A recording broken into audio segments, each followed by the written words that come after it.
tell it from the mountaintop. I will go and tell it, I will go and tell it from the mountaintop. Thank you for sending Jesus. He was born for all the world. You gave us so much love, and I'm telling all the world.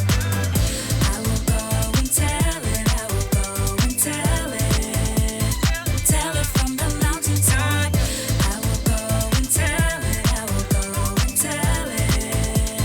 tell it from the mountaintop. The night Jesus came started like a silent night. The shepherds looked up and saw the brightest light. And then what happened was a bigger surprise. They looked up and saw the angels in the sky. I can't keep it inside, I've gotta tell it. Go tell it. Jesus, you are alive, I've gotta tell it. Go tell it. I will go and tell it, I will go and tell it from the mountaintop. I will go and tell it, I will go and tell it from the mountaintop. Go, go, go, tell it. Go, go, go, tell it. Go, go, go, tell it. Go, go, go, tell it. Let's give it a try. Go tell it. Let's give it a try. Go tell it. I'm telling everyone, everywhere he's alive. Just like the angels singing in the sky. I can't keep it inside, I gotta tell it. Go tell it. Jesus, you are alive, I gotta tell it.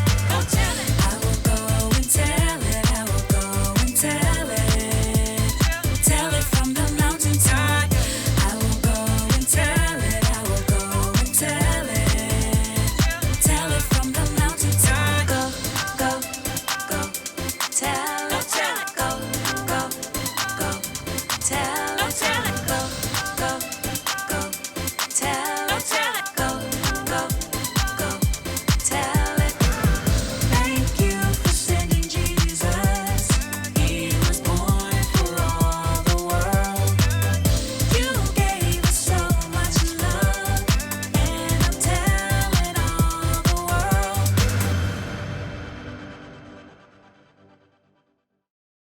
This is looking good. Right there. Yeah, perfect. Like right here. My side looks good. Oh, hi, welcome to Story Lab. This week we're talking about Christmas. And putting more decorations on our tree. More tinsel? Always. Perfect. Plus, we also might show you something that might just rock your world.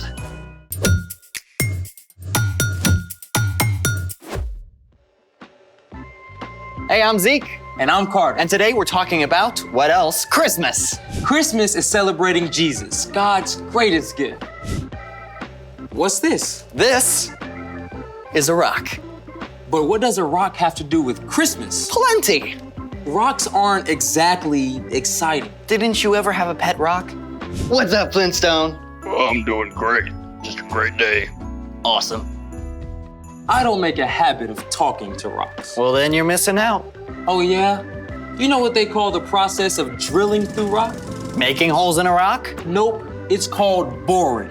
Boring. But rocks aren't boring. In fact, when you really think about it, rocks... Hold on, man. If you're about to say rocks rock, please don't. Listen, I get that rocks can look pretty common and ordinary, but there's more to this rock than meets the eye. And I can prove it. You're kidding. Nope. Okay then. Let's do it!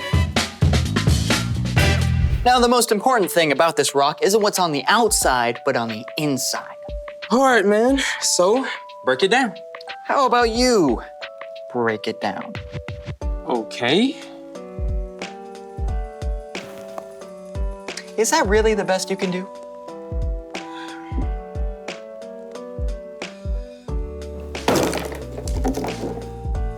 Oh.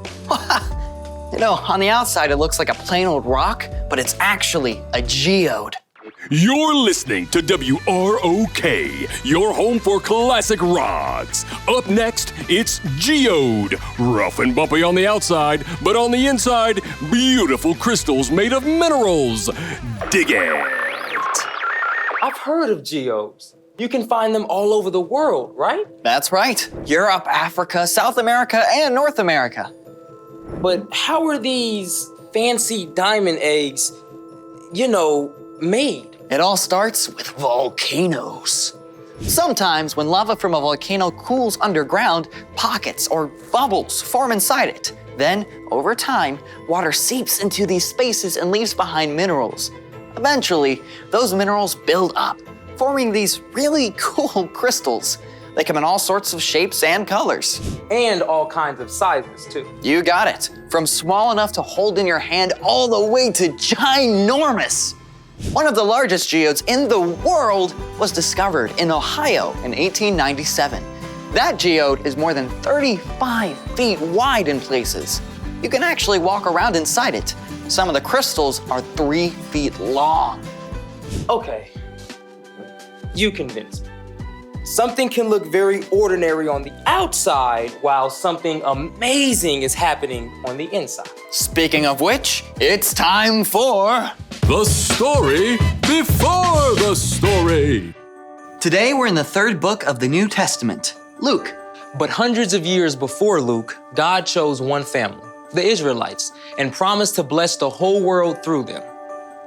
Time after time, the Israelites turned away from God.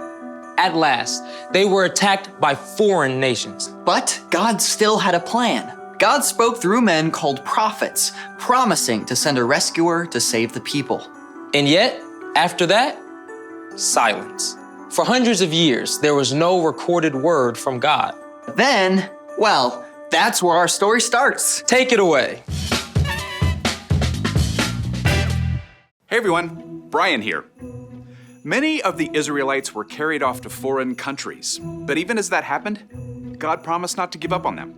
I know the plans I have for you. I want you to enjoy success. I do not plan to harm you. I will give you hope for the years to come. But after the prophets, silence. So what happened? Did God forget his promise? Not at all. In fact, as we'll see, his plan came together at just the right time. Because in the town of Nazareth lived an ordinary young woman named Mary. And one day, an angel named Gabriel visited. Greetings, Mary. The Lord has blessed you in a special way. He is with you. Whoa. I mean, can we just pause for a moment to think about how shocked Mary must have been? I mean, boom, angel in my living room, right?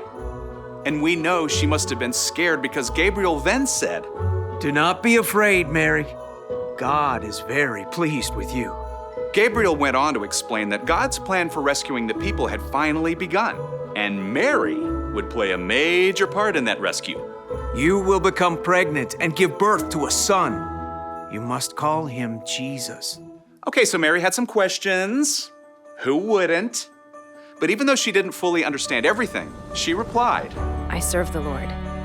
May it happen to me just as you said it would. Mary was so excited she traveled to see her cousin Elizabeth, who was also going to have a baby. And even before Mary shared the good news, Elizabeth cried out, God has blessed you more than other women. As soon as I heard the sound of your voice, the baby inside me jumped for joy. You are a woman God has blessed. You have believed that the Lord would keep his promises to you. And Mary praised God.